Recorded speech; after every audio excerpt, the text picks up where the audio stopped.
Ya, súper. Bueno, hola, bienvenidos a todos. Muchas gracias por estar aquí en este nuevo día de conversatorio. Y bueno, muchas gracias a las profesoras Carmen Gloria y Patricia que nos acompañan en este conversatorio que, bueno, es una instancia que nos sirve mucho, que nos enriquece mucho principalmente como carrera. Este conversatorio es sobre educación en el contexto del cambio constitucional y la idea es que podamos conversar y dar nuestros puntos de vista como futuros docentes. Un par de cosas técnicas antes de empezar. La dinámica de palabras y todo eso va a funcionar igual que todas las actividades que hemos tenido en la semana. Si alguien quiere hablar, dar su punto de vista, dudas, lo que sea, sube la manito y yo voy a ir ordenando las palabras en el chat para que sepan cuándo les toca. Si alguien tiene su micrófono malo o quiere dar una opinión de manera anónima, que también es 100% válido, me puede escribir en privado y yo después lo puedo leer en voz alta. Así que eso, ahora dejamos a las profes para que se presenten y vamos a empezar. Bien. Voy a partir yo, Patilla. Yo soy Carmen Gloria Zúñiga, profesora de aquí de la Facultad de Educación, y soy profesora de didáctica de las ciencias sociales y de didáctica de la historia para educación básica. De antemano no soy experta en el cambio constitucional, pero sí desde mi disciplina, que es la enseñanza de las ciencias sociales, creo que es necesario pensar lo que está pasando en el país en este momento y pensar también cómo llevar esta situación a las salas de clase. No, ¿cómo se llama? No pretendo que en este momento yo les diga qué significa el apruebo, qué significa el rechazo de este plebiscito de entrada, o más allá podemos conversarlo, pero el énfasis acá y desde mi mirada siempre es pedagógico. Así es que por eso es cambio constitucional y educación. También podemos hablar del Estado subsidiario y eso, pero en realidad el énfasis es qué pasa, cómo lo hacemos dentro de la sala de clase. Y también por eso quise invitar a la profesora Patricia Ojeda, que yo conocí en el contexto de sus estudios de magíster aquí en la Facultad de Educación, y que yo fui su profesora de tesis. Y establecimos un buen contacto y seguimos trabajando juntas desde entonces. Entonces, sin más preámbulos, Pati, cuéntanos por favor un poquito más de ti. Hola a todas. Primero agradecer la oportunidad de estar aquí con ustedes. Yo hace rato ya que estoy trabajando en la escuela, llevo 6 años trabajando como profesora en escuelas particulares, en colegios municipales, en escuelas subvencionadas también. Y solo hacer énfasis de que yo también fui estudiante de pedagogía, que yo también estuve en paro y que yo también estuve reclamando de que, que necesitamos que profesores de las escuelas vengan y nos cuenten como qué está pasando. Así que me llena de honor estar en el otro lado ahora y ser yo la profesora que viene como más o menos a contar qué es lo que está pasando en las escuelas ahora. Así que muchas gracias por la invitación. Quisiera agregar, perdón, quisiera agregar que alegre me pongo de ver estas instancias, cuando a uno le avisan como profesora que hay paro, en realidad no se entera de qué es lo que se realiza. Y el otro día en el conversatorio de la Pati Guerrero, ahora acá no sé si hubo otro, ojalá hayan más y más profesores podamos estar acá. Creo que es súper necesario la comunicación fuera de la sala de clase entre estudiantes y profesores, así que chicas del Centro Alumno las felicito por estas iniciativas y ojalá se sigan repitiendo. Voy a comenzar brevemente, ¿les parece? Y después le doy la palabra a la Pati. Solamente indicar, poner en contexto la situación que estamos viviendo ahora, que este cambio constitucional, o sea, esta pregunta de si queremos cambiar la constitución o no, surge después como respuesta, como una forma reactiva a la crisis que generó el estallido social, esta crisis que evidencia el descontento generalizado de un sector importante de la población respecto a las condiciones precarias de salud, de educación, de sistema previsional, de transporte, de trabajo, producto de un sistema que macroeconómicamente ha sido estable y ha funcionado, pero a nivel microeconómico y de justicia social no lo ha sido tanto. Entonces, solamente poner en contexto que luego de luego de 20 días, 25 días, recuerdan, ustedes lo vivieron el año pasado, fueron testigos de este fenómeno. El 15 de noviembre del 2019 se firma el Pacto por la Unión Social, nuevo Pacto por la Unión Social. Los que me conocen del curso saben que yo soy mala para los nombres, lo lamento. Pero que lo que significó fue que inéditamente, que no ocurría desde el retorno a la democracia, partidos de gobierno y de oposición, salvo el Partido Comunista, se ponen de acuerdo para poder generar una nueva constitución.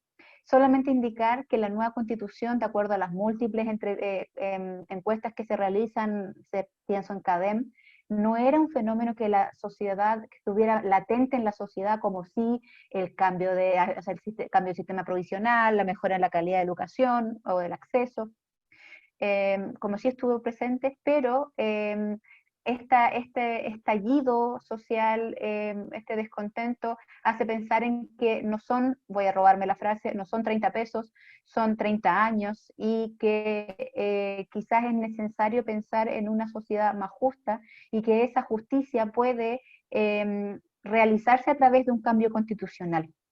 Aquí, si ustedes han visto la franja electoral o se han leído los diarios últimamente, los argumentos de la gente que quiere cambiar la Constitución y que va a votar por apruebo, principalmente se pueden clasificar en dos. El primero, en la falta de legitimidad de la Constitución vigente, porque fue realizada en dictadura por una comisión de personas con visiones extremas desde la ideología política extrema derecha y con un pensamiento extremo neoliberal, y que si bien fue ratificada por un plebiscito, no existe evidencia de la legitimidad de ese plebiscito. Por lo tanto, es una constitución que no representa a la población, y que en el segundo argumento está, bueno, la dificultad para gobernar y para poder legislar en los cambios que la ciudadanía requiera. La modalidad de 2/3 de los cambios constitucionales en un sistema político que está dividido en oposición y gobierno, mitad y mitad, hace extremadamente difícil generar cambios en materia de salud, en materia previsional, y ese son los dos grandes argumentos. Estoy resumiendo, hay muchos más, pero podrían clasificarse en esos dos.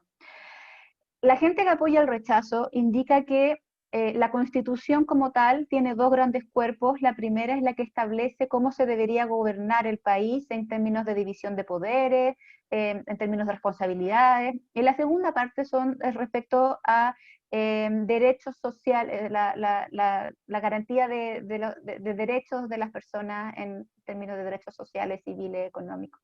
Entonces, los cambios que la ciudadanía requiere no son no son necesariamente, no requieren un cambio constitucional, sino que requieren que los políticos se pongan de acuerdo para poder hacer estos cambios. Además, argumentan que la estabilidad económica y de desarrollo económico, no hablan de otro tipo de desarrollo, generada durante estos años de esta Constitución, ha sido extremadamente beneficiosa para el país. ¿Por qué les estoy diciendo estas dos cosas? Porque al momento de que ustedes vayan a votar este domingo, por favor vayan a votar, hay que considerar estas dos visiones y en base a evidencia tomar decisiones. A los que han pasado por nuestra asignatura, eso lo hablamos casi cada clase, pero aquí, más que la opinión, yo los llamo o los invito a argumentar en base a múltiples evidencias, primero, y la segunda invitación es a evaluar la información que uno obtiene de las redes sociales, de internet, porque hay muchas opiniones que se toman como evidencias, pero en realidad no son evidencias. Entonces, en este contexto los llamo a que piensen que decidan informadamente respecto a su voto, y que piensen que este plebiscito es de entrada, que el apruebo o el rechazo, o sea, si hay rechazo, hasta aquí llegamos y tenemos que ver cómo seguimos adelante. Si hay un apruebo, si gana el apruebo, independiente si se gana con convención mixta o constitucional, o sea, constituyente, perdón, tenemos que pensar que luego viene la elección el 11 de abril de esos constituyentes, que es el segundo paso, y luego 30 días después comenzaría el trabajo de la Constitución, que dura un año, y luego 60 días después de que finalice el trabajo de la Constitución, o sea, estamos pensando en el segundo semestre del 2022, viene el plebiscito de salida, que es la tercera instancia en la que tenemos que participar. Entonces, ¿por qué es tan importante plantear estos temas en las salas de clase? Porque es un proceso, y que los estudiantes van a ser testigos y tienen que comprenderlo, independiente del nivel en que estén, porque van a haber elecciones, porque y tenemos que llevarlo a la sala de clase. Así es que por eso ahora yo invito a la Pati a que nos cuente cómo ha sido su experiencia en ese sentido. Y primero agregar a lo que dice la Carmen Gloria, quizás no fue una petición liderada desde la ciudadanía cambiar la Constitución, pero sí sabemos que en términos a lo mejor desde la sociología se estaba demandando un cambio constitucional igual hace varios periodos presidenciales. Recordemos que Eduardo Frei, cuando salió como competencia de Piñera, propuso un cambio constitucional. Bachelet llevó a cabo unos cabildos ciudadanos que también tenían la idea de una nueva constitución. Finalmente ese fue un proyecto de ley que fue llevado al Congreso en términos de reforma constitucional y no de cambio constitucional, pero sí estaba el eslogan de cambiar la Constitución hace rato, porque en términos históricos en Latinoamérica, luego de las dictaduras han habido cambios constitucionales.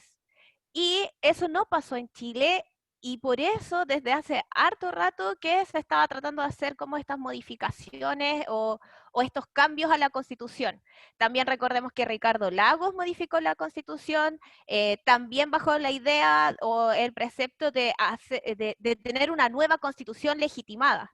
Entonces, aunque no fue una petición directa de la ciudadanía, sí encausó varias demandas, porque dentro de la Constitución existe el tema de las pensiones, dentro de la Constitución existe el tema de la salud, dentro de la Constitución existe el tema de la educación, del medio ambiente, de las facultades que tiene el presidente, de las facultades que tiene la Cámara de Diputados, de senadores, del Poder Judicial. O sea, es el marco que regula finalmente todas las leyes que rigen nuestra vida diaria. Y aunque nosotros no seamos abogados constitucionalistas, nosotros vivimos la Constitución a través de nuestros derechos y los deberes que tenemos. Entonces, la Constitución que nos rige actualmente quizás fue una forma de encauzar las distintas peticiones que hubo desde la ciudadanía, pero sí es un tema anterior al estallido. Entonces, igual para hacer énfasis en eso, de que a lo mejor no es solamente un tema popular, sino que desde la misma política, desde los sectores políticos demandaban un cambio constitucional o reformas o algo para legitimar la Constitución actual. Y Carmen Gloria, ¿quieres agregar algo? Sí, es que lo que yo lo hablé en el contexto del apoyo al rechazo. Que los quienes hablan del rechazo apelan a ese argumento, y yo lo que traté de hacer es mostrar dos argumentos sin ver el punto de vista, pero no significa que no, lo que pasa es que no ranqueaba como demanda ciudadana uno en términos de transporte, en términos de seguridad social, de salud, pero sí ha sido un requerimiento, yo creo que desde el inicio del siglo, pero lo que pasa es que nunca ranqueó número uno, y eso es un argumento importante que ocupa rechazo. Yo me acuerdo que para el 2006 también las movilizaciones pingüinas, yo en ese tiempo era estudiante de un colegio emblemático en Santiago, del Liceo 1, tuvimos que leernos la Constitución porque en ese tiempo el eslogan era cambiar la LOCE, eliminar la LOCE, y nos dimos cuenta de que era una ley orgánica constitucional.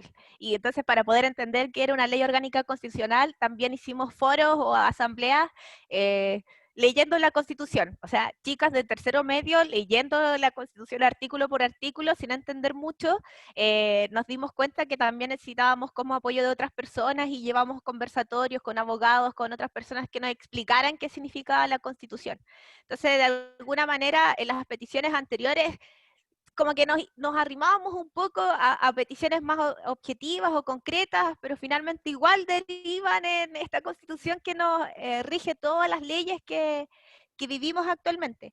Y también enfatizar como este tema de la participación, o sea, como dice Carmen Gloria, este pacto social que hubo entre los partidos políticos no se hubiera logrado si no hubiera habido una alta participación, no solamente en las movilizaciones que hubo en algunas plazas de todo Chile, sino que también se abrieron cabildos ciudadanos, asambleas ciudadanas, organizaciones. No sé, por ejemplo, yo estuve trabajando mucho tiempo en educación popular, los educadores populares nos organizamos porque necesitábamos que las asambleas tuvieran dinámicas más horizontales en donde todos pudieran participar. También soy cuentacuentos, entonces los cuentacuentos también se organizaron para ir a contar cuentos a las plazas, porque los niños estaban sufriendo miedo, viendo a los militares en las calles. Entonces todos nos empezamos a organizar de alguna manera, y esa participación también hizo ruido. No solamente fue de que nosotros cortamos las calles, sino que empezaron a haber asambleas en todas las poblaciones, en todas las villas, que después se transformaron básicamente en ollas comunes en tiempos de pandemia, pero es una participación activa que nosotros deberíamos mantener si es que se inicia este proceso constituyente a largo plazo, no solamente en las votaciones, pues, sino que también demandando qué es lo que necesita la sociedad, o dando ideas, estando atentos a lo que se habla en los congresos constituyentes, de alguna manera seguir participando activamente, no solamente en una manifestación, sino que también en organizaciones barriales, en organizaciones populares que puedan encauzar de alguna manera la opinión de las personas, si es que se inicia este proceso constituyente. Entonces, eso más o menos como nosotros resaltar la importancia como finalmente de la participación, que es como profes de historia tratamos de promover de alguna manera también en las aulas. Y volviendo al tema de cómo se vive en la escuela, como dice la Carmen Gloria, esto no empezó ahora, no empezó este año. Nosotros, cuando se vivió el estallido social, estuvimos con suspensión de clase algunos días. Yo el año pasado mi contexto era muy distinto. Yo soy profe de enseñanza media de historia, pero he hecho clases de tercero básico hasta cuarto medio. ¿ya? Este año estoy trabajando en educación de adultos, pero el año pasado estuve trabajando con quinto, sexto y séptimo en una escuela municipal en Rancagua. ¿ya? Y tuvimos suspensión de algunos días, y los niños lo primero que te dijeron fue como, profe, ¿qué pasó? ¿Qué estuvo haciendo? ¿Fue a marchar? ¿Qué pasaba en Santiago? ¿Se enfrentó a los pacos? Y uno así como, ay, el director dijo que no se podía hablar del tema. O sea, y muchos directores en Chile prohibieron a los profesores hablar del estallido social. Mientras los niños en clases te preguntaban, profe, ¿qué es la AFP? ¿Qué significa pensiones? ¿Por qué la gente está tan descontenta? Incluso, más porque los chiquillos vivían en un barrio popular, ¿por qué nos disparan los carabineros? ¿Por qué me tengo que esconder en mi casa? ¿Por qué mi mamá no me deja salir a protestar? Todas esas cosas se había que resolver de alguna manera en una sala de clases que desde arriba te decían no se habla de esto, como si no como que la escuela estuviera por separado de la sociedad. Pero la justificación era como que nosotros éramos un espacio seguro para los niños, que probablemente los niños estaban asustados, de que nosotros necesitamos de alguna manera como resguardar su integridad. Y los niños, por otro lado, querían todo lo contrario, saber cómo imbuirse, entender por qué estaba pasando todo esto, y de pronto te dabas cuenta de que los mismos chiquillos participaban en las barricadas, estaban en su población participando, y si uno no se hace cargo de que los chiquillos entiendan por qué están en la barricada, por qué están participando de una protesta, me parecía muy lejano del rol que uno quiere tener como profesor. De que los chiquillos, como dice la profesora Carmen Gloria, tengan argumentos, puedan opinar, no sean llevados por otras personas y por la masa, sino que sean conscientes de tener una opinión crítica y que a la vez sea participativa e informada. Entonces, finalmente, en un ambiente lleno de contradicciones, finalmente lo que pasó fue que me fui y me despidieron de la escuela, porque es inevitable hablar esos temas en la sala de clases, aunque te diga un director de que no se puede hablar de estos temas. Entonces uno empieza a jugar con los chiquillos, porque por una parte tienes que cumplir con un currículum, ya sabemos todos nosotros, al menos en historia, abultado, lleno de objetivos, que no tienen mucho sentido para los chiquillos, más en quinto y sexto básico, en donde tienes que ver como toda la historia de Chile y los chiquillos quieren aprender como de su realidad.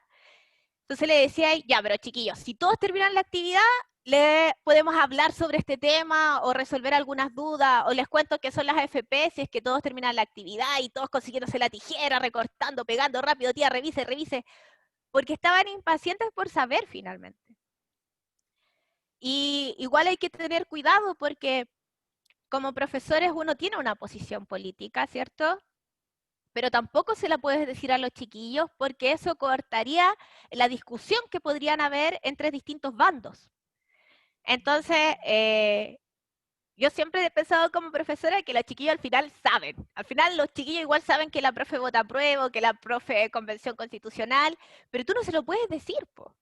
Porque ¿qué pasa con los chiquillos que quieren votar rechazo? ¿Qué pasa con los chiquillos que quieren votar convención mixta? No participarían en la clase, porque saben que la profe no está de acuerdo. Entonces pasaba lo mismo con el estallido social. O sea, la profe participaba en las marchas, la profe llegó con moretones, la profe, como que todos tenían la idea de que la profe estaba ahí participando, pero tampoco les podía decir, chiquillos, o sea, valido la protesta, salgan todos a manifestarse. No, pues, o sea, desde la información, desde ustedes que saben de la AFP, esto es lo que yo sé de la AFP, ¿qué le han dicho sus papás de la AFP? ¿Qué creen ustedes de la AFP? Pero nunca posicionándose también, po. Como que uno tampoco puede decirle a los chiquillos, oye, que las AFP son malas, po. Tan podridas las AFP, pero tienes que darle hechos, po, que al final ellos mismos se dan cuenta de que al final las AFP como que no sirven para sus abuelos, po, no sirven para sus papás, pero sin decírselos directamente. Entonces, no sé, chiquillas, si tienen alguna duda, alguna consulta, algún aporte. La Pasi Zamora tiene la mano arriba, quería comentar algo. Pueden ir subiendo las manos también todos los que quieran comentar. No sé si se escucha, pero es que quizás tengo mal internet. Pero solo quería comentar algo relacionado a lo que dijo la profe Patricia, que me llama mucho la atención y siempre me ha llamado mucho la atención que a los 14 años los estudiantes, en verdad los niños o jóvenes, ya se consideran personas que son capaces de cometer delitos, pero al minuto de hablar de política o hablar sobre quizás ni siquiera solamente ir a votar, sino que cuando, por ejemplo, lo que dijo el director, ellos no son capaces de quizás de digerir estos temas y por lo tanto no lo pueden conversar. A mí me sorprende un poco y me choca que para algunas cosas sean tan maduros y supuestamente sepan diferenciar entre el bien y el mal, pero para otras cosas son totalmente incapaces, son personas sin pensamiento. Entonces a mí eso a mí siempre me ha surgido como un cuestionamiento súper grande frente a los niños. Entonces es como tampoco a nivel estatal hay como un consenso sobre realmente que, entre comillas, capaces son los niños de hacer o no hacer cosas. Entonces, dejarlos afuera de cosas tan importantes mientras ellos están viendo las noticias. Los niños, incluso de primero básico, ven la televisión. Es muy probable que estén expuestos a todo lo que está pasando. Entonces, no podemos decirle a niños de primero básico tampoco, negarles una respuesta a cualquier cosa. Entonces, por supuesto que hay que tener en consideración la madurez, el nivel educacional, pero también no ignorarlo. Yo encuentro que ignorarlo, a mí me chocó mucho tu historia, como que incluso después te hayan despedido, o sea, no, es que lo encuentro heavy, muy heavy. Eso no más quería comentar. Igual eso tiene que ver con el rol de la ciudadanía en la escuela. O sea, nosotros creemos que nuestros estudiantes son ciudadanos, porque yo al menos creo que mis estudiantes son ciudadanos, po, y por lo tanto los educo como sujetos de derecho, haciendo relevancia a eso.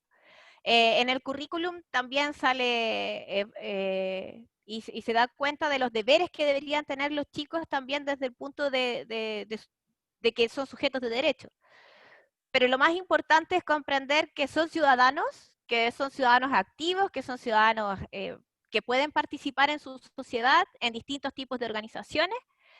Incluso los niños pues, van a Scout cuando son chicos, eso es una organización, o participan en las navidades en la junta de vecinos, esa también es una forma de participar. Ellos también a veces pueden organizar juegos en su casa, en la calle, eso también es una manera de participar. Virtualmente, ellos también tienen ahora como grupos virtuales, eso también es una forma de participar. Ahora son sujetos, son ciudadanos, pero no tienen derechos electorales, no pueden participar en elecciones. Aunque sí, desde los 14 años en algunos plebiscitos comunales han podido participar los chiquillos. Y es que también era un tema de por qué no pueden votar en este plebiscito de entrada si al final ellos son los que impulsaron finalmente la movilización nacional a través de su protesta y del salto a los torniquetes. ¿Por qué pueden participar de algunas cosas y por qué pueden participar de otras no? Yo creo que desde ese punto de vista, como profesores, lo que tenemos que impulsar es una participación activa en donde ellos puedan tomar decisiones en cosas tan chicas como qué actividad podemos hacer hoy día en la sala de clase, cómo les gustaría que sea la evaluación, qué tema quieres tratar, elige tus compañeros con los que quieras hacer grupo. Después no resulta, pero reflexionemos de por qué no resultó el grupo en el que tú elegiste. Entonces, hacerse cargo de que ellos puedan tomar decisiones chiquititas, pequeñas, y después más grandes, que ellos se puedan organizar, que tengan un centro de alumnos activo, que puedan tomar decisiones, y que eso finalmente los lleve a ejercer una ciudadanía activa cuando salgan de la escuela. Pero yo creo que el rol fundamental es que estar conscientes de eso, y ustedes como futuras profes de básica, esto es transversal a todas las asignaturas, pues no es solamente de historia. En medio ambiente se toca, en ciencias naturales, también se toca el tema de la sexualidad, muchas veces, de tener una sexualidad responsable. Eso también tiene que ver con tomar decisiones también sobre tu cuerpo y aprender sobre tu propia salud también. Tiene relación con una ciudadanía.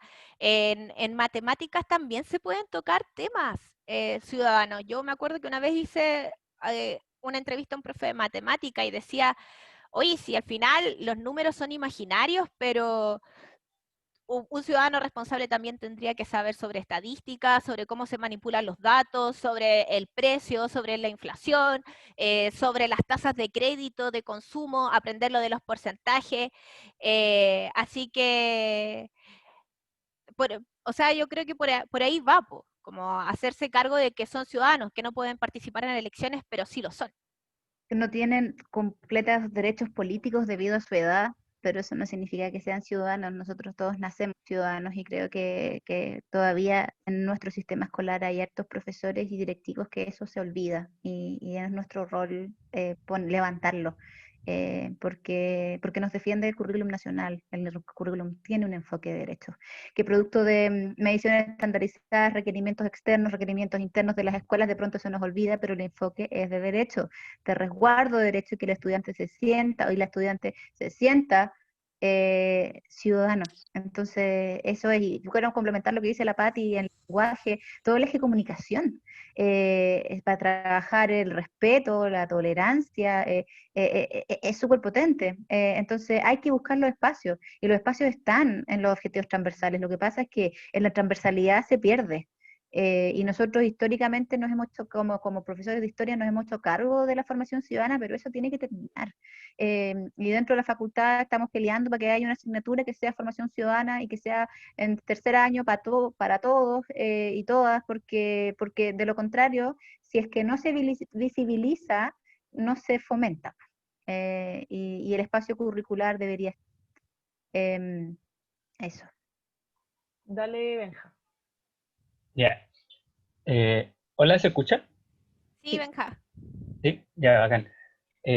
Bueno, yo estaba escuchando a las profes y a María Paz también comentar como esta temática de que muchas veces como que se le excluye o se excluye de la escuela el tema de la política y como el rol ciudadano social que tienen los y las estudiantes, los niños y niñas del país. O sea, como por lo menos lo he visto como de una perspectiva adulta, como que se piensa que ellos no pueden participar, como que no tienen por qué, porque ellos no conocen este tema del desconocimiento, de que son muy chicos, muy chicas.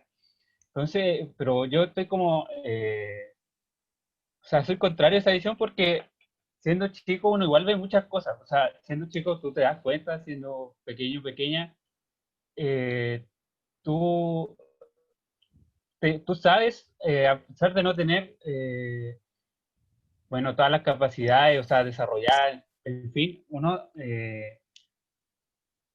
se da cuenta y, o sea, no se le puede como, no se le puede impedir al niño hablar sobre estas cosas, o a la niña, como que es un tema muy esencial, tanto en su formación como en su desarrollo. Y también en esa misma perspectiva, como lo decía la profe Carmen Gloria, es que falta también como la formación docente, el tema como de la preparación ciudadana, porque en en una, eh, en una, o sea, en un caso que pasó recientemente a una compañera que estaba en práctica online, o sea, estamos en un establecimiento privado de muy alto costo y pasó, o sea, los niños y la niña estaban en segundo básico y estábamos viendo la noticia. Y chocó con el tema de la noticia del el joven que o sea, empujó el carabinero al río Mapocho. Y pasó que o sea, un niño comentó esta noticia. Y la profesora, tanto la profesora como mi compañera no supieron cómo qué reacción hacer, o no supieron si tomar esa noticia o si no, como sacarla, no, así como sacarla a contexto, como ya después hablamos. Y el tema es que este niño pensaba, o sea, la profesora como que trató de como andamiar esa conversación respecto a esa noticia.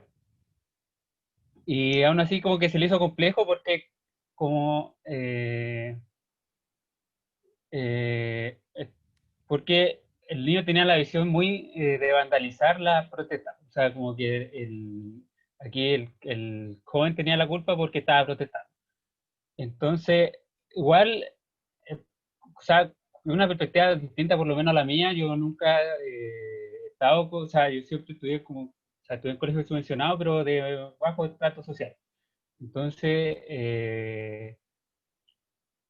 por lo menos yo, o sea, yo me puse en el caso y como que yo tampoco hubiera sabido cómo reaccionar, porque tampoco, como que tampoco me afronto mucho como a esta otra realidad o esta otra perspectiva. Entonces, o sea, igual siento que es un tema la formación docente ciudadana, porque uno siendo docente puede trabajar en muchas partes, puede trabajar en, no sé, en colegio público, privado, etcétera.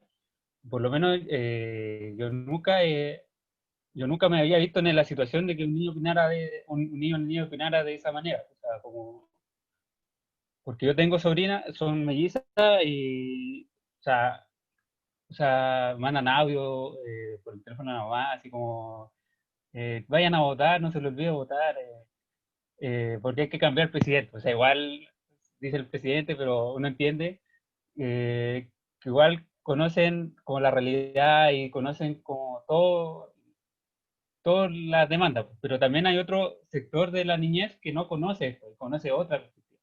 Entonces, ¿cómo enfrentar como siendo docente, cómo enfrentar estas distintas perspectivas? Porque yo por lo menos, estando o sea, en el caso que tuvo mi compañera y yo poniéndome en esa instancia, yo tampoco hubiera sabido resolver como ese choque o sea, en mi caso choque de perspectiva, no sabría cómo explicarle tampoco este tema explicarle a él también el tema de que hay diferentes perspectivas, porque igual son bien pequeños. Entonces ahí esa es como mi discusión interna y quería como decirla aquí. ¿A ti quieres tú opinar? ¿O voy yo? O sea, yo quiero, pero si tú vas primero, Dale, no hay Carmen problema. Gloria. Ya. Es aquí cuando cobra relevancia, Benjamín, gracias por tu reflexión, cobra relevancia la idea de argumentar en base a evidencia y lo que trabajamos en ciencias sociales, que es cuestionar la fuente.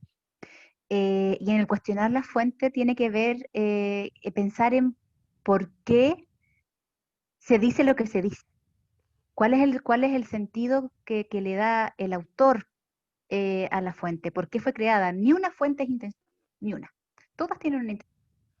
Y lo que uno tiene que realizar en la sala de clases, y se puede a cualquier nivel, uno tiene que hacer el andamiaje en términos de temática y de explicaciones, es desarrollar esa habilidad de cuestionarse la fuente. Entonces, te encuentras con un niño que dicen que el chico que cayó al Mapocho estaba leseando, entonces estaba ahí, que es una explicación súper simple, simplificada y que no tiene contexto, no está contextualizada.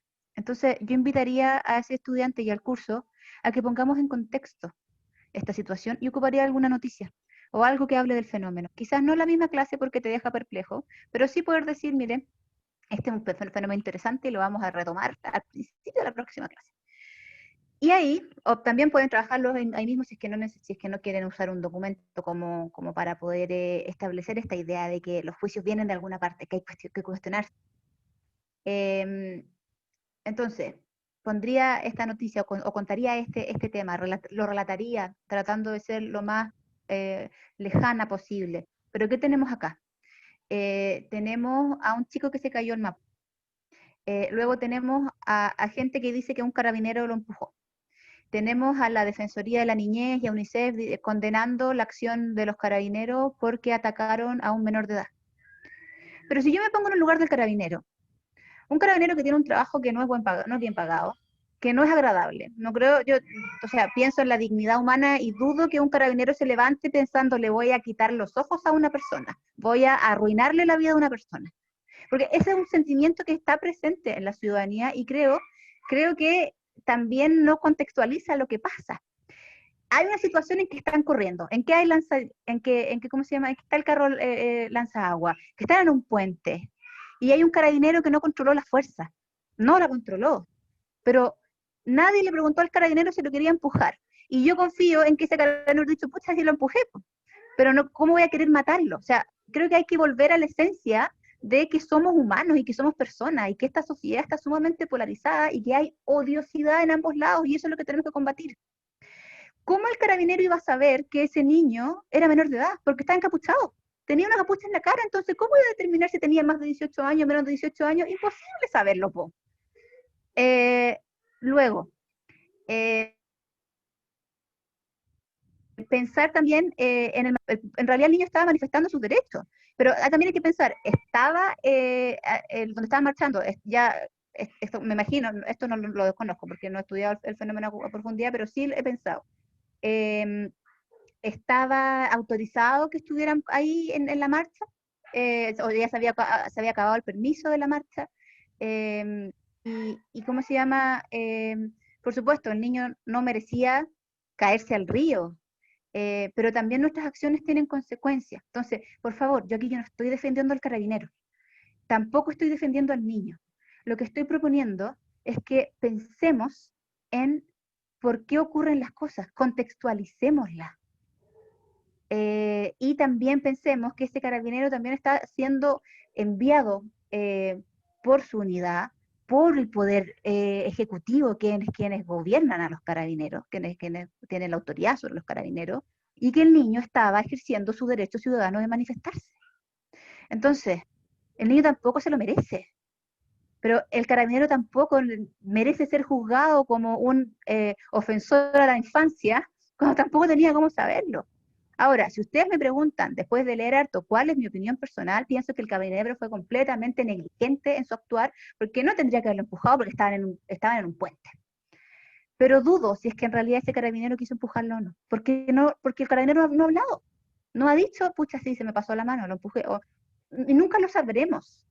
Y afortunadamente el niño se está recuperando y esperemos que esta situación también sirva para que los carabineros tengan más cuidado en su actuar y que, porque parece que no fue suficiente con todo lo que pasó, con todo bueno, hubo muertes, hubo gente que se quedó ciega, violaciones a los derechos humanos.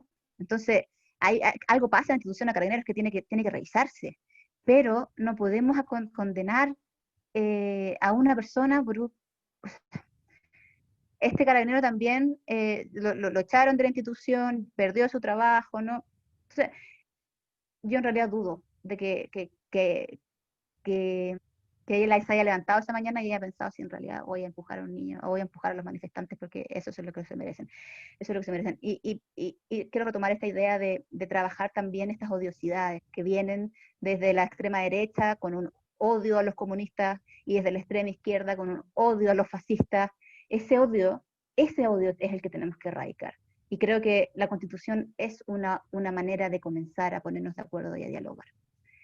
Quizás Patti tiene una perspectiva diferente, pero lo que yo quería aquí enfatizar era que a través del cuestionamiento de la evidencia y de la contextualización, podemos quizás no pedirles a los niños que piensen diferente, pero por último generar conflictos cognitivos en el que se cuestionen por qué piensan como piensan. Oye, yo creo que el tema del Benja es súper interesante aquí, porque uno de los pilares de la formación ciudadana en el aula tiene que ver con las controversias, con tratar temas controversiales. Y a veces en los cursos que nosotros tenemos no existe controversia, porque todos opinan igual, porque nuestras escuelas están muy segregadas. Entonces los pobres nos juntamos con los pobres y los ricos se juntan con los ricos y todos tienen más o menos la misma opinión sobre los temas. Entonces, cuando uno ve un tema polémico en la sala de clases, lo que tiene que hacer es aprovecharse de ese tema. Y pasa en todas las asignaturas. Si ahora fue el caso del chico que lo empujaron al río Mapocho, cotidianamente es en biología cuando se trata el tema del aborto. Pero el aborto también se puede tratar en el tema de orientación, en las clases de orientación. Y ahí al tiro se generan dos posiciones. Entonces, y si no se generan las dos posiciones, uno como profesor tiene la obligación de poner el otro lado en la sala de clases y discutamos sobre esto. Y veamos de que todos tenemos opiniones distintas sobre un tema y que es necesario que esas opiniones estén fundamentadas.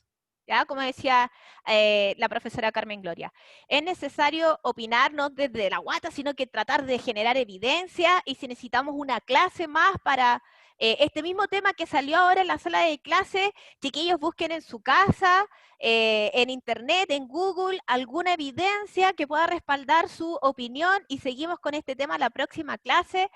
Yo creo que lo que más nos cuesta como profes, a veces, en algunos contextos, es encontrar la motivación, que los chiquillos estén motivados por participar. Porque hay un sector de los chiquillos que van obligados al colegio, que van obligados o porque tienen alguna necesidad van al colegio. Entonces, cuando hay un cabro que le motiva algo, tenéis que encender la chispa nomás y tratar de mantenerla lo que más se pueda, ¿ya? Y muchas veces esos temas controversiales nos ayudan a generar participación, diálogo, generar trabajo con fuentes, con los chiquillos. Entonces, con el tema que propone el Benja acá, es que ahora está este tema controversial, pero en un mes más va a suceder otra cosa, y todas las semanas hay noticias de las que tú te puedes agarrar o enganchar para trabajar temas controversiales en el aula. Entonces, como profe, en el caso del Benja, no hay que dejar pasar ese tema. Como lo primero que tienes que hacer como profe es hacerte cargo.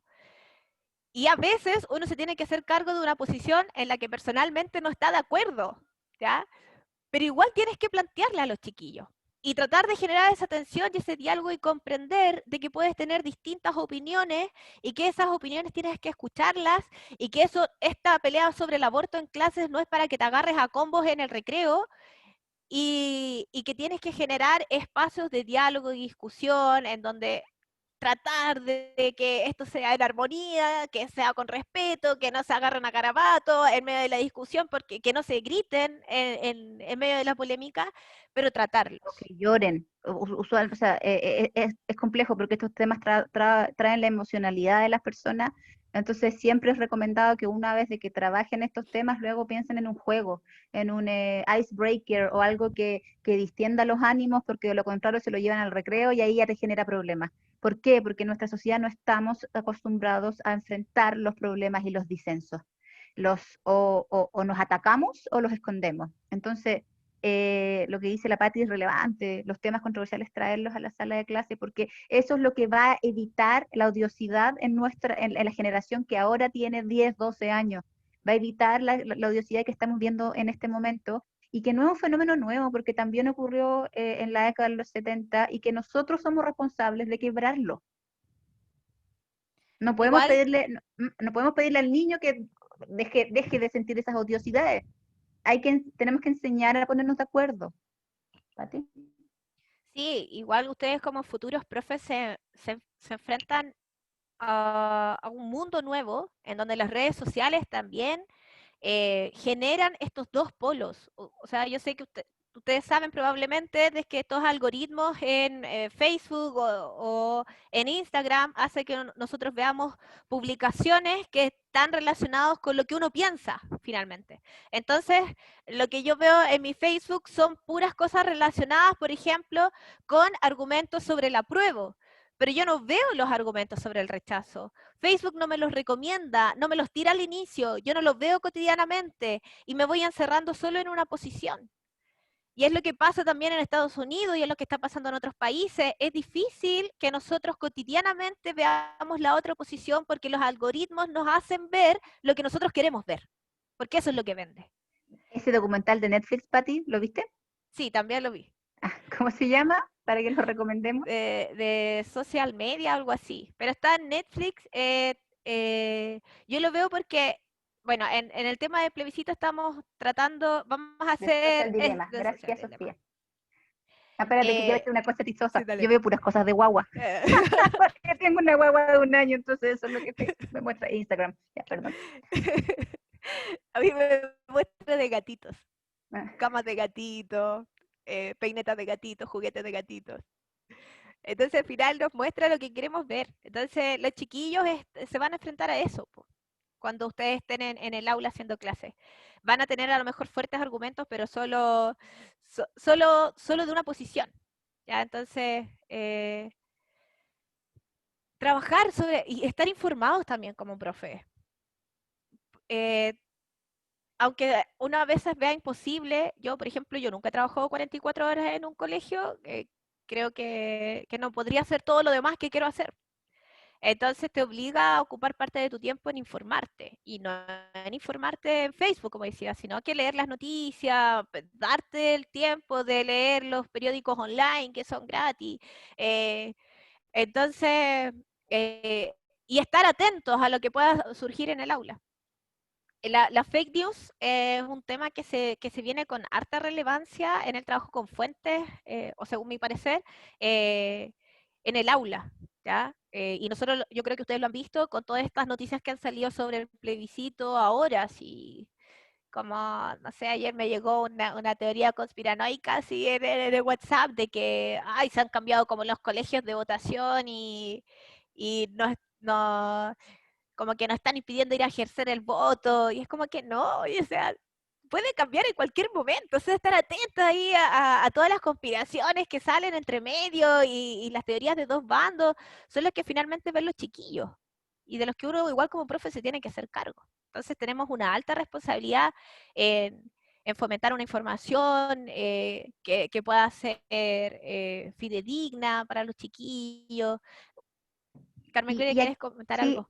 sí, es que aquí quiero enfatizar algo que dice la Pati, que es sumamente relevante y que no lo vemos en ciencias sociales porque no alcanza el tiempo, pero sí lo vemos en didáctica de la historia, que es la necesidad de leer diferente el Internet a cómo uno lee un libro o una revista, en términos de evaluar, de cómo uno evalúa la confiabilidad de la información que se encuentra en Internet. Porque cuando uno le pregunta a un estudiante, ya, evalúe, o sea, le muestra un sitio web, o le muestras una noticia en Instagram, o lo primero que, o sea, le preguntas, ¿esta fuente es confiable? ¿Tú confiarías en la información que tienes presente? Y lo que hace el estudiante o la estudiante es mirarlo de arriba hacia abajo y ver el logo y ver si tiene publicidad y ver si es que la página web tiene un dominio que sea como serio. Y esa es una estrategia errónea, porque es no comprender la red como un sentido de red. Lo que uno tiene que hacer para evaluar información en línea es salirse del sitio que está viendo y buscarlo en otra parte. Y aquí yo quiero reivindicar el valor de Wikipedia para poder evaluar información en línea, no por la información que me muestra Wikipedia al principio, que también es importante. Entonces uno lee Wikipedia y dice, ya, este tema, no sé, plebiscito, apruebo, rechazo, de entrada, 25 de octubre, y me va a mostrar la descripción, pero luego tengo que irme al fondo, al final de Wikipedia y ver las fuentes de información. Y de ahí, de esas fuentes de información, abrir múltiples pestañas y buscar si la información del sitio que está siendo cuestionado es fidedigna o no. No quedarnos con las primeras 3 opciones que nos da Google, ir viendo las opciones que nos da Google, llegar hasta el final de la página y ahí recién seleccionar. Entonces, nosotros porque no hemos sido formados para eso, aplicamos las estrategias de lectura tradicional a la red sin comprender la noción de red y de nodo y de vinculación de la información. Entonces, yo los invito a mirar Wikipedia no como una página que está maldita, sino como una página que te da harta información, pero información a través de las fuentes por las que se construye. Y luego, cuando queremos evaluar de dónde viene una noticia, un video que vimos o algo, buscar en la red, pero buscar en múltiples sitios, abriendo hartas pestañas, porque esa es la forma en que se evalúa la información en la red, no es quedándose en el mismo sitio. Entonces, y eso también hay que llevarlo a las salas de clase. Y ahora que estoy escuchándome, creo que debería yo incluirlo en ciencias sociales, porque esto debería saberlo toda la gente y no solamente aquellos que estudiamos historia. Eso quería indicar. Voy a aprovechar que no No hay sé si nadie. hay alguna pregunta. No hay nadie con la mano arriba, así que voy a aprovechar de yo decir un par de cositas. Acuérdense que igual pueden seguir levantando la mano para comentar, preguntar lo que ustedes quieran. Primero, me alegra mucho que haya salido este tema de como la misión que tenemos en el fondo de no ignorar a los niños y niñas y no menospreciarlos por muy chicos y chicas que sean, como los niños y niñas saben lo que está pasando y comentan y escuchan de la familia y escuchan de los compañeros y compañeras.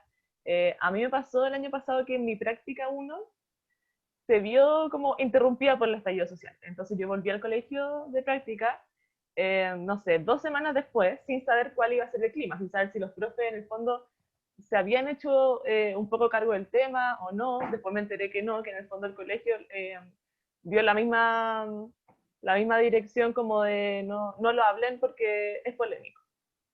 Y me pasó que estaba en un recreo y una niña se me acerca y me dice, tía, ¿le puedo decir un secreto? Y yo, sí, dime. Y me dice, pero es que me tiene que prometer que no le puede decir a nadie, ni siquiera a su mamá. Le digo, sí, ¿qué pasó? Entonces se me acerca y me dice, así, con los ojos vidriosos, y es una niña de segundo básico, 7 años, y me dice, mi hermano es militar. Y yo quedé para adentro, dije como chuta, yo, novata, segundo semestre, que no sabía bien cómo abordar estos temas, como si una niñita me dice esto, ¿qué le respondo?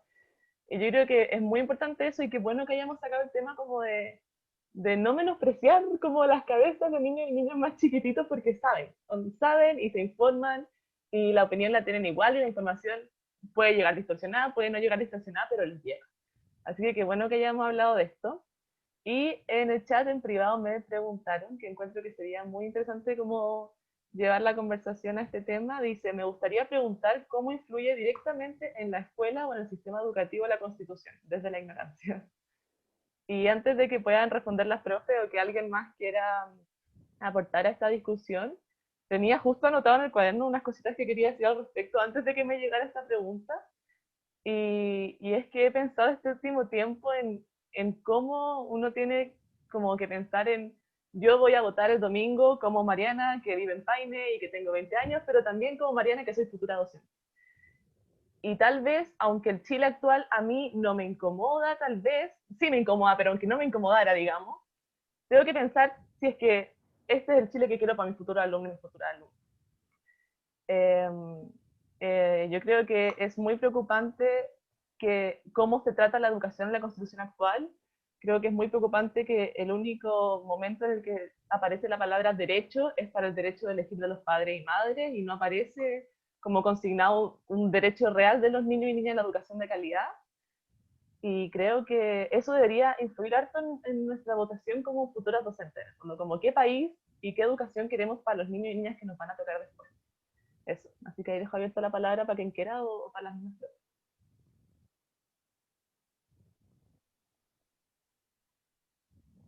Pati, ¿vas tú o voy yo? Yo lo tengo claro, pero... no, solo para introducir en el tema, la Constitución es un documento súper corto y está disponible en Google. Como yo le decía a los chiquillos, si están interesados en algún tema en específico, igual se puede buscar en el buscador, pero en específico, sobre la educación, hay dos, está el artículo 19, el número 10 y el número 11, en donde se habla sobre la educación en particular, ¿ya? El artículo 19 habla sobre nuestros derechos en la Constitución y tiene, no sé, como 21 o 22 números en donde se trata el tema de la salud, el tema de las pensiones, el tema del trabajo. Entonces, si alguien se quiere como interiorizar en ese tema, el artículo 19 está en términos de abogados, como yo les digo a los chiquillos, pero uno igual puede sacar cosas en limpia. Primero, decir que la Constitución como marco legal tiene mucha interpretación, ¿ya? Entonces, aunque sean solo dos artículos, desde ahí aparece todo, unos códigos y unas leyes que influyen en la educación, pero solamente para introducir en este tema, la Constitución actual finalmente favorece los proyectos particulares e individuales sobre los proyectos públicos. Y como dice, hay dos artículos, uno que tiene que hablar sobre el derecho y el otro que tiene que hablar sobre la posibilidad de elegir, ¿ya? O sea, que el Estado imparte la educación, pero prima el derecho de la libertad de las familias por elegir, y finalmente sabemos de que no todos pueden elegir, porque Es solo una libertad ficticia, perdón. Sí, sigue Carmen Gloria. No, sigue tú, que yo pienso que hablan de la libertad y lo mismo que pasó con la ley de educación sexual integral. Tenemos que tener libertad de enseñarle a nuestros hijos, pero ¿libertad de qué? Si entonces no tienen libertad de enseñarles historia también, no tienen libertad de enseñarles a hablar porque el niño aprende a hablar en la casa. Entonces, es una herramienta, la libertad yo siento que es una libertad manipulada. Sigue, Pati, por favor, estaba interesante lo que estabas diciendo. Sí, no solamente recalcar el tema de la libertad, como decía la profesora, se prima el derecho a la libertad de elegir la educación en la Constitución. Entonces, esta libertad está ligada por las familias, pero la libertad está ligada a las posibilidades de elección que tiene la familia. Entonces, como familia de una población, tú no puedes elegir llevar a tu hijo a un colegio particular porque no tienes los medios para poder hacer esa elección. Finalmente, lo que se ha promovido es la segregación social en las escuelas, de que, y con toda justicia, algunas familias prefieren no vincular a sus hijos con personas que no les gustaría estar, con los flaites, o con los pobres, o con los rotos, y eso hace que tú elijas la segregación, finalmente. Eso es lo que ha provocado la Constitución. Y de que hay un sector empobrecido que no tiene la posibilidad de elegir, a no ser que, por ejemplo, y existen en colegios subvencionados estas becas, en donde tú tienes la posibilidad de elegir a través de ciertas condiciones, pues de tener cierto promedio, de tener cierta asistencia, de cumplir ciertos requerimientos. Entonces también, como dice la profesora, es una libertad ficticia. Sería muy difícil, sería imposible que dejaran de existir los colegios particulares subvencionados y los colegios particulares pagados y que el Estado se hiciera cargo de toda la educación con la Constitución actual, porque eso limitaría la posibilidad de libertad de elegir por las familias. Y pasa lo mismo con la salud. Se prima el derecho a libertad por elegir en la salud. Por lo tanto, sería imposible generar un sistema de salud estatal en donde el Estado se haga cargo de la salud, porque eso eliminaría las posibilidades de elegir de las personas. Carmen Gloria. Complementar la respuesta de la Pati con la noción de Estado subsidiario, que es una piedra angular de la Constitución de 1980. El Estado subsidiario lo que significa es que el Estado delega la responsabilidad de proveer derechos en todo ámbito a privados que quieran emprender. Por lo tanto, de tener históricamente un Estado educador, veía educación, piensan en el lema de los gobiernos radicales, gobernar es educar, y de un Estado que se responsabilizaba por la educación de sus ciudadanos, pasó a solamente regular y establecer los mecanismos para que otras personas lo hicieran en dos ámbitos. En los colegios públicos le dio la responsabilidad de administrar la educación a las municipalidades al libre emprendedor se lo dio a través de la creación de los de categoría administrativa de particular subvencionado. No vamos a hablar de los establecimientos privados porque históricamente no han superado el 9 o 10%, entonces en realidad estadísticamente nos importa el 90% restante.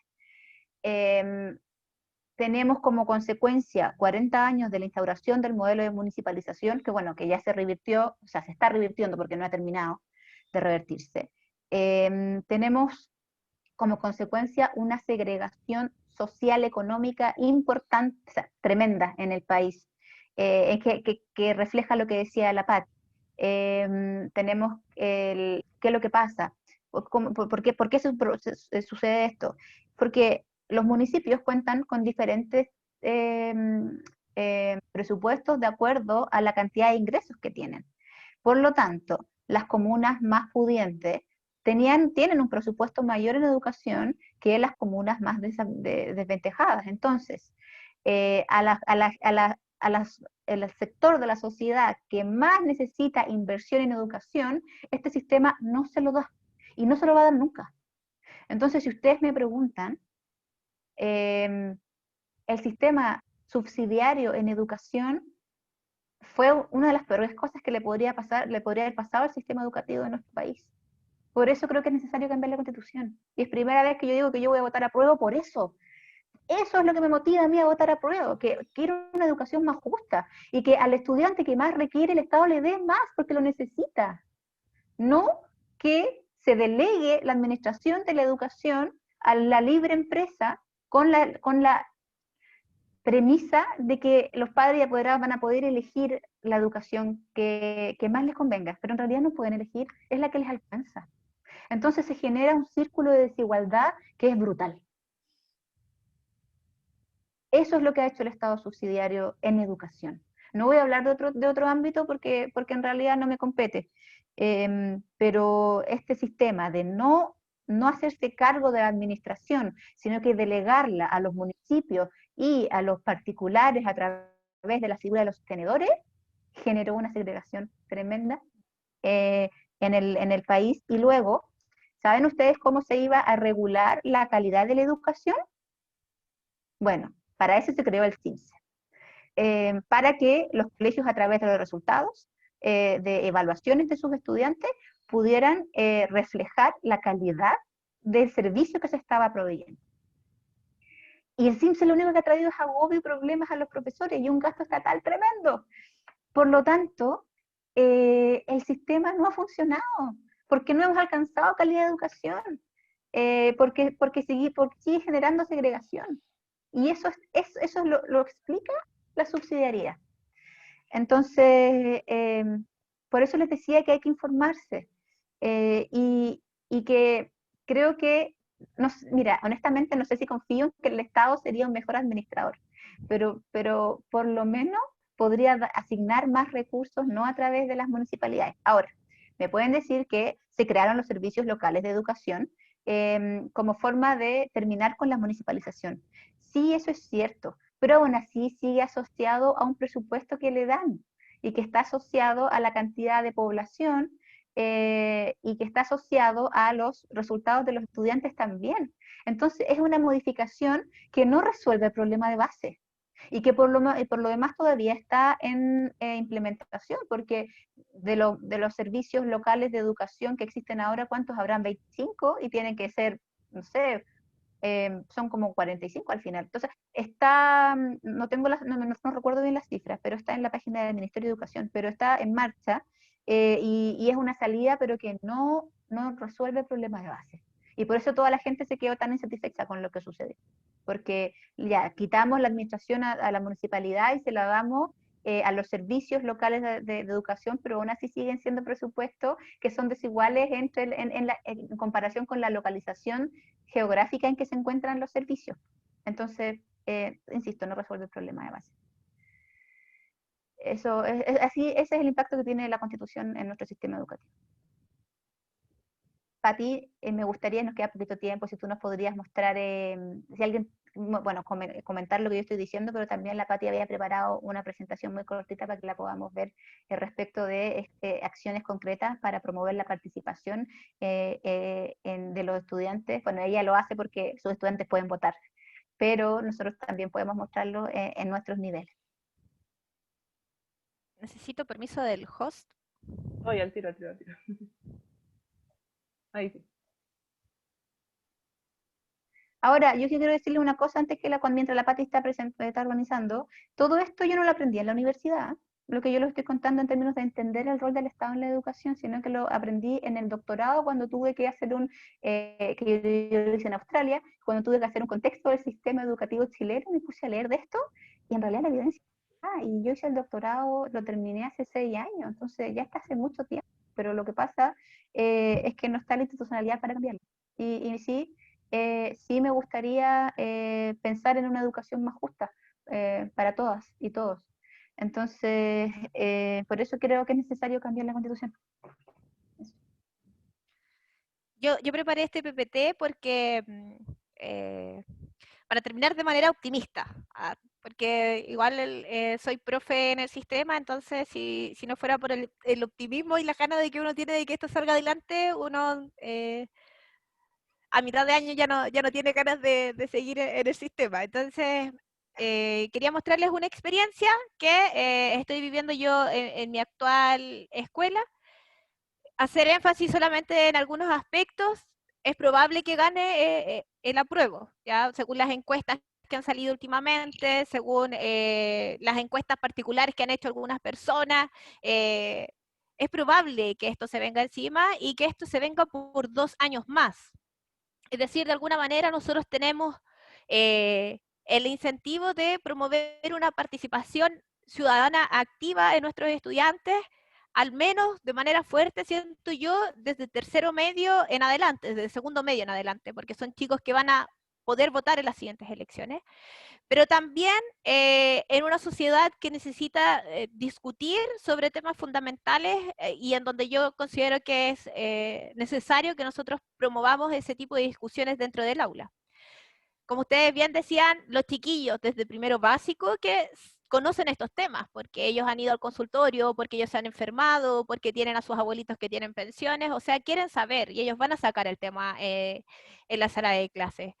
Yo estoy desde la otra vereda ahora, yo tengo chiquillos que ya votan porque estoy trabajando en una escuela para adultos, pero eso no significa que a ustedes no les toque porque en nuestra escuela para adultos también hay enseñanza básica y por lo tanto también hay profesores que hacen en el día clases a chicos de primero a cuarto básico y en la nocturna hacen clases a estudiantes mayores de edad que están tratando de sacar su enseñanza básica también.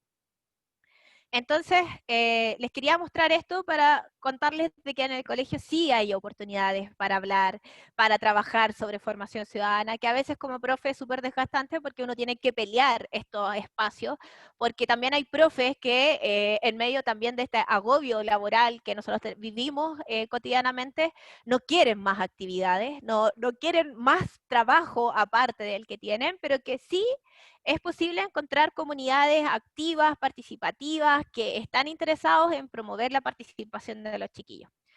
Entonces, en primer nivel, que es lo que hace primero y segundo medio, lo que nosotros hicimos como profe, fue hacer un trabajo interdisciplinario entre lenguaje, artes, estudios sociales, que es mi asignatura, porque la nocturna no se llama historia, se llama estudios sociales, y entre consumo y calidad de vida. Y lo que vamos a hacer este mes es un periódico constitucional, en donde la profe de lenguaje pasa la noticia, en donde yo trabajo temas de sobre la Constitución. En arte se va a diseñar, se va a diagramar el periódico. En consumo y calidad de vida se van a generar algunas columnas de opinión dentro de un periódico constitucional, ¿ya?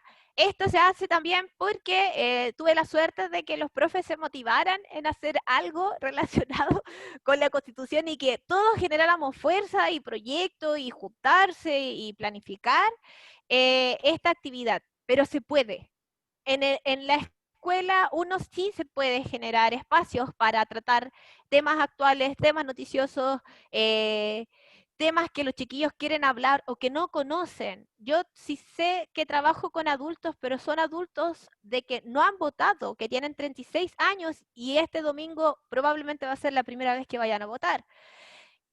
Porque hay un sistema político, yo trabajo en una escuela de la bandera, de la población La Bandera. Entonces es un sistema político que finalmente a ellos los ha segregado, sienten que no son parte de la política y por lo tanto que salga este presidente, que salga el otro, da igual. Ahora, nuestro rol como profesores es decirle de que no da igual quién salga y de que es un derecho adquirido poder votar, de que no siempre hemos votado. Entonces, eso es lo que nosotros estamos haciendo en términos curriculares. Gracias a la priorización curricular, nosotros hemos podido levantar estos proyectos interdisciplinarios.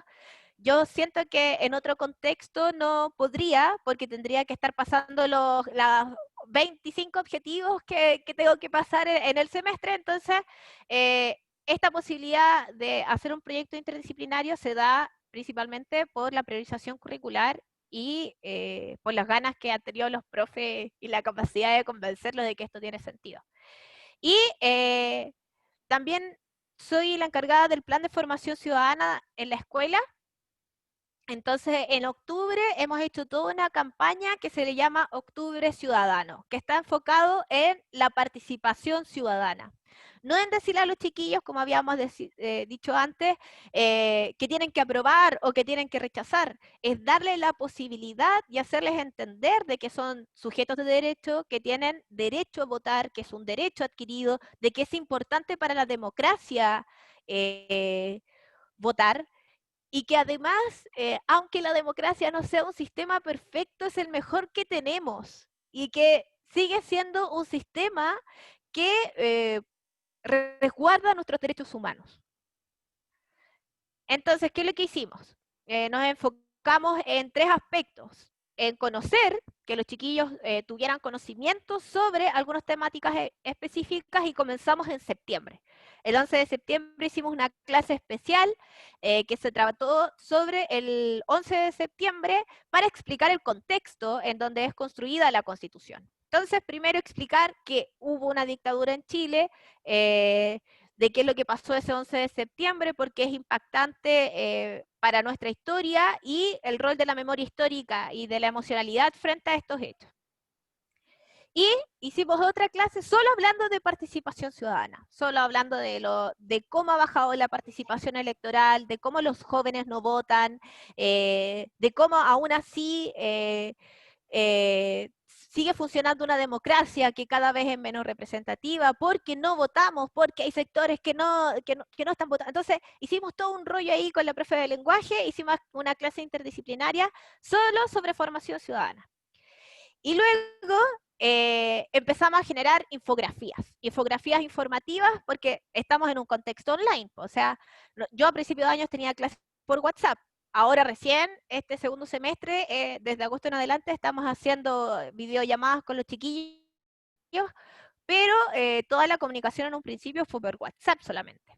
Además estoy en un contexto de baja conectividad, de enorme pobreza. El invierno fue súper duro en nuestra comunidad educativa, los chiquillos están sin trabajo, porque sin cuarto medio no encontráis pega, pero son adultos.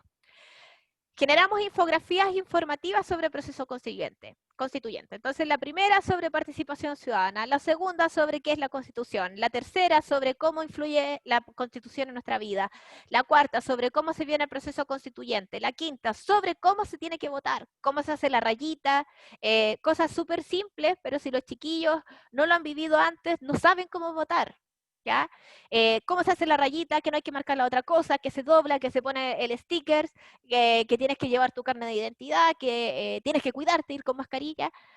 Todo eso en infografías informativas, que apuntaba al conocer, que los chicos tengan información. Y luego generamos videos respondiendo a la pregunta ¿por qué es importante ir a votar el 25 de octubre? Y ahí participó la inspectora, profesores, jefa de UTP, explicando por qué es importante ir a votar el 25 de octubre, y eso apuntaba al ser, ¿ya? Y por último generamos 2 conversatorios online. El primero fue el jueves pasado, porque también en un contexto en donde necesitamos que los chiquillos tengan la información fresca, pues, de que no puede ser esto en septiembre, tiene que ser en octubre para que los chiquillos sepan y vayan a votar, como incentivarlos a esta participación electoral. A través de conversatorios online tuvimos la suerte de que nos aceptó una diputada del mismo distrito donde está el colegio, una escritora de un libro que se llamaba La Constitución en Fácil, que es un libro que se puede encontrar por internet. Además, apoderados de mesa también vamos a tener este jueves, porque hoy día es el último conversatorio, abogados también para que nos expliquen sobre la Constitución y que ellos envíen preguntas, que ellos puedan conocer más sobre el proceso y que no sea el profe el que está hablando, sino que vean de que esto es un tema de la sociedad completa que tiene que participar. Entonces, solamente para mostrarles que se pueden hacer cosas, de que a lo mejor para los profes es muy desgastante generar nuevos proyectos, además de hacer las clases que están planificadas, pero que es necesario. Por el tercer ámbito, que nosotros le reforzamos harto a los chiquillos, el poder, el de que tú tienes poder de acción, tú puedes participar, el que se conoce como el saber, el ser y el hacer. El hacer es el poder que tienen los chiquillos de hacer algo. Entonces, eso es lo que nosotros nos hemos enfocado este mes con toda la escuela. Entonces, solo algunas ideas para terminar. Creo que la punta de lanza de esto es considerar a nuestros estudiantes como ciudadanos y sujetos de derechos, independiente de la edad que tengan, son ciudadanos y son sujetos de derechos y tienen derecho a conocer y a informarse. Esto de que no hablemos de estos temas con los chiquillos porque son muy chicos, no funciona, porque los chicos se van a informar desde otra manera igual, entre sus amigos, o buscando en redes sociales o en internet, o escuchando a la vecina que está hablando. Siempre van a encontrar una forma de informarse y a lo mejor no va a ser la ideal si es que nosotros no nos hacemos cargo de enseñarles eso. La importancia de promover la controversia en el aula, lo que nosotros hicimos, por ejemplo, en los conversatorios en las clases informativas, por ejemplo, de participación ciudadana, es obligar la controversia en el aula. Una profe tenía un tema, por ejemplo, ella estaba a favor del voto obligatorio y yo estaba a favor del voto voluntario. Entonces, en la clase online, nosotros decíamos, oye, pero sabes que yo estoy en desacuerdo contigo porque el voto voluntario es mejor por tales y tales motivos, aunque uno no lo crea, pero intencionar esa forma de discutir, a nosotros se nos ha hecho fácil porque somos 2 profes en clases interdisciplinarias, al menos.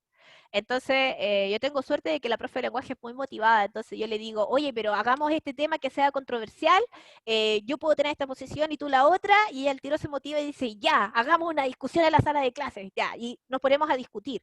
Entonces los chiquillos ahí también ven la posibilidad de que los profes estén en desacuerdo y que ellos también pueden estar en desacuerdo con lo que dicen los profes y tener la posibilidad de hacerlo. Entonces, generar un ambiente seguro también para poder generar estas controversias en el aula es importante, porque lo que nos está pasando es que un chico dice como una opinión del tema y los demás ya no quieren opinar más, ¿ya? Porque como que se le teme al conflicto, se le teme a discutir, y de alguna manera tenemos que intentar promover un ambiente seguro en donde todos podamos decir cosas distintas y donde estén validadas las opiniones distintas. Las fake news han afectado también mucho la información verdadera, estos mensajes por WhatsApp que llegan todo el rato tratando de decir hay que chequear esta información, busquémosla en Google, así se busca en Google, enviándoles videos de cómo tú buscaste la información, de que a veces envían información de años anteriores. Ese es un rollo que yo creo que se viene potente en los próximos años de cómo nos hacemos cargo, más cuando los chiquillos han estado tan conectados este año. Y aprovechar el plan de formación ciudadana. Yo tengo la suerte de que mi cargo es como encargada del plan de formación ciudadana, entonces todo lo que hago es bajo la excusa de este plan. Tenemos que hacer esto porque es una acción del plan. Ay, es que tenemos que hacer esto porque es evidencia del plan. Ay, es que tenemos que hacer esto, todos tenemos que participar, todos tenemos que comentar, pantallazo a evidencia del plan. Entonces, de alguna manera, incentivas la participación también de los profes y de la comunidad diciendo, oye, pero este es un proyecto institucional, a nosotros nos motiva esto, ¿ya? Y aprovecharnos de eso también. Y de la ley 20.911. Que está todo en internet, chiquillos, pueden buscarlo, informarse sobre eso.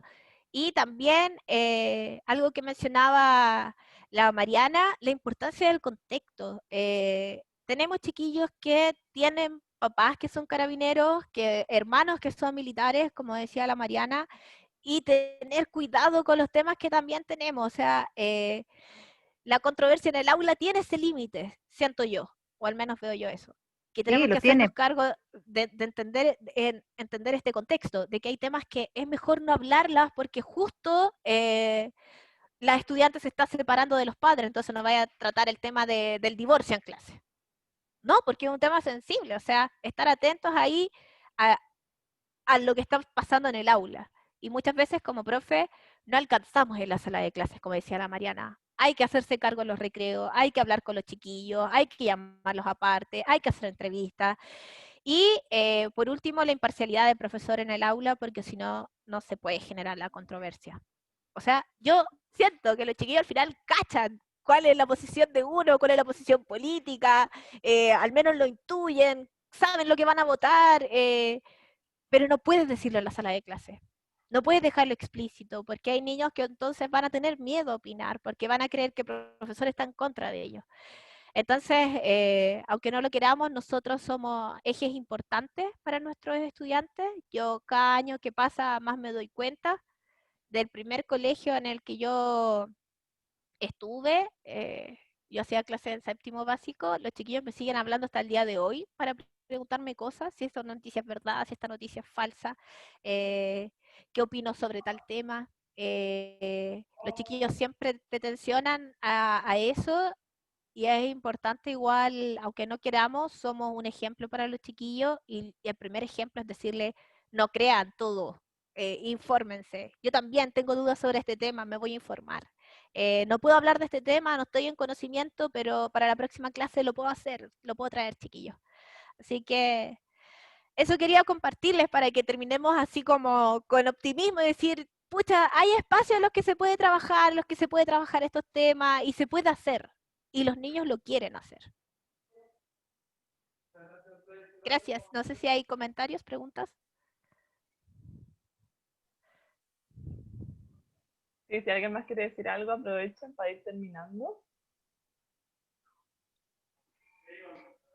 Sí, gracias. Yo quiero agradecer a la Patti y enfatizar la idea de la neutralidad. Yo creo que hay que evaluar la confianza con que uno tiene con el curso y el conocimiento de los niños, porque yo creo que uno sí, o sea, uno es un sujeto político, entonces tiene una opinión y sí debería darla, si es que el darla no resta la participación de los estudiantes.